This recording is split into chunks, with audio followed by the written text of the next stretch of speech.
ஒரு ஆதாரம் இங்க இத்தனை டிவி சேனல் இருக்கு சொல்ல முடியுமா சார் போலீஸ் உங்களுக்கு? இன்ஸ்பெக்டர்ஸ் நீங்க இவ்வளவு நேரம் நீங்க அவங்க கிட்ட சொல்லுங்க. சத்தியமா இல்ல அநியாயம் இருக்கு. ஒரு சின்ன ஆவணம் கூட நான் பணம் எடுத்துக்கோ சேகனோட பணம் எடுத்துக்கோ எதுவுமே இல்லங்க. இவ்வளவு நேரம் ஆதாரத்தை கொடுத்தாச்சு எல்லாமே சப்மிட் பண்ணியாச்சு. இப்ப எதுக்கு எந்த ஒரு கவரும் பண்ணாலும் என்ன இப்ப வந்து ஸ்டேஷனுக்கு கூட்டிட்டு போய் இவங்க விசாரணை செய்யணும்னு சொல்றாங்க. எனக்கு புரியல. எல்லாத்தையுமே ஆல்ரெடி இந்த கேஸ் வரும்போதே எல்லா வித ஆவணங்களையும் நான் கொடுத்துட்டேங்க. எதுவுமே இல்ல. இப்ப வீட்டுல வந்து 9:30 மணில இருந்து நான் கோஆபரேட் பண்ணி எல்லா டாக்குமெண்ட்ஸ் எல்லாமே கொடுத்தாச்சு.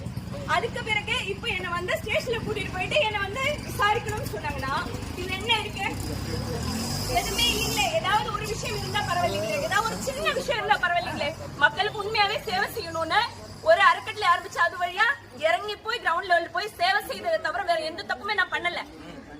நான் பாஜகவில் ஒரு பொறுப்பாளரா இருக்கிறத தவிர வேற எந்த தப்புமே பண்ணல. அப்படி இருக்கும்போது என்ன எது கூட்டிட்டு போகணும்? உங்களுக்கு திமுகவை சாட்டிஸ்ஃபை பண்ணதுக்கு முதலமைச்சர்